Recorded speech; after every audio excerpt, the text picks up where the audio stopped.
Hello student, आज मैं अपने नए टॉपिक के साथ लाप्लास ट्रांसफॉर्म।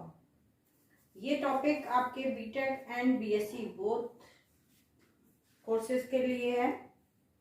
इसमें हम सबसे पहले लाप्लास ट्रांसफॉर्म से पहले हम सबसे पहले ये देखते हैं कि इसमें ट्रांसफॉर्म होता क्या है। द ट्रांसफॉर्म कॉन्सेप्ट क्या होता है हमारा, लेट के S T be the function of two variable. के जो है एस और टी दो का वेरिएबल का फंक्शन है, where s is a parameter independent of t. Then the function fs is defined as fs is equals to minus infinity to infinity kst ft dt is called the integral transform of the function ft, where kst is called the kernel of transformation. किसी किसी book में जो parameter हमारा S यहाँ पे जो represent किया गया है वो किसी बुक में पी से भी रिप्रेजेंट किया गया है, इसलिए कंफ्यूज मत होइएगा। कहीं कहीं किसी बुक में के एस टी ना लिख के उन्होंने के ऑफ पी टी का फंक्शन भी दिया है, इसलिए सेम ही चीज है वो, आप लोग कंफ्यूज मत होइएगा। कर्नल ऑफ ट्रांसफॉर्म के बाद में हम बात करते हैं लाप्लास ट्रांसफॉर्म क्या होता है। If kernel K S T is defined as, जो हमने कर्नल अभी डिफाइन किया था उस कर्नल का अगर फॉर्म इस तरीके से दे रखा हो, if kernel K S T is defined as K S T is equals to E की power minus S T if T is greater than zero. अगर ग्रेटर की कंडीशन है तो ये फंक्शन को इस तरीके से रिप्रेजेंट कर रहा है, और अगर लेस की कंडीशन है तो हमारा फंक्शन जीरो हुआ।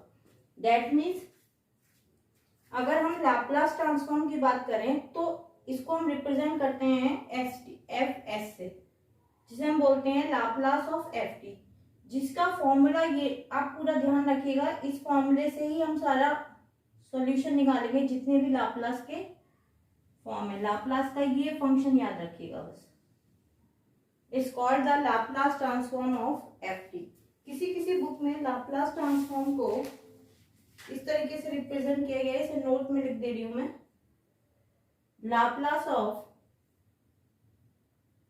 एफ टी, जिसको हम एफ एस भी बोलते हैं और एफ टी भी बोलते हैं, एक ही बात है वो। अब इसके फॉर्मूले देखिए, फॉर्मूले क्या होते हैं। First formula, Laplace of one की वैल्यू क्या होती है, one upon S. One upon S आया कैसे, ये देखिए। सबसे पहले तो हमें लाप्लास की वैल्यू पता है, Laplace of F T is equal to होता है हमारा जीरो टू इंफिनिटी ई की power minus S T F T D T. अब हमारा यहाँ फंक्शन क्या है, यहाँ एफ टी था तो हमने एफ टी यहाँ लिख लिया था। अब यहाँ पे इस फॉर्मूले के अकॉर्डिंग हमारा जो फंक्शन है वो क्या दे रखा है, वन। ये वन वैल्यू हम यहाँ सब्स्टिट्यूट कर देंगे, यहाँ से हमें लाप्लास वन की वैल्यू फाइंड हो जाएगी।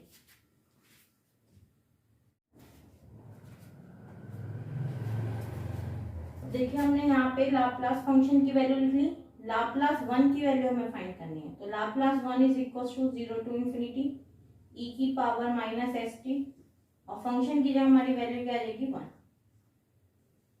Into D T. इंटीग्रेट कर लीजिए तो e की पावर माइनस एस टी का इंटीग्रेशन हुआ minus S T upon minus S, क्योंकि हम फंक्शन t के रिस्पेक्ट में से इंटीग्रेट कर रहे हैं, और लिमिट हमारी zero to infinity.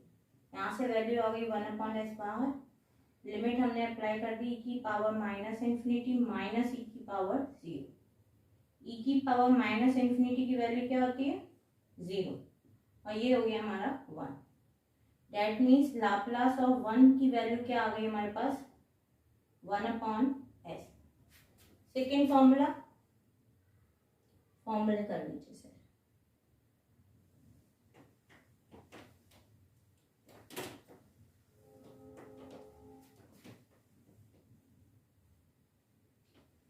Second formula होता है हमारा लाप्लास ऑफ ई की power A T is equal to one upon S minus A if S is greater than E।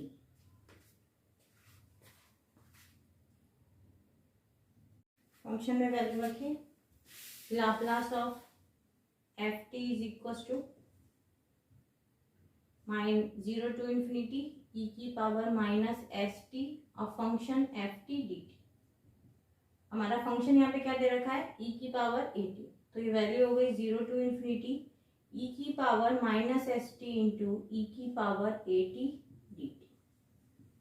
इसे थोड़ा सा और सिंप्लीफाई से ए की फॉर्म में कर लीजिए, ई की पावर माइनस हमने एस माइनस ए हो जाएगा और टी डी टी। इसे इंटीग्रेट करेंगे तो ये वैल्यू हो जाएगी ई की power minus S minus A T upon minus S minus A, और लिमिट हमारी क्या हो जाएगी 0 टू इन्फिनिटी।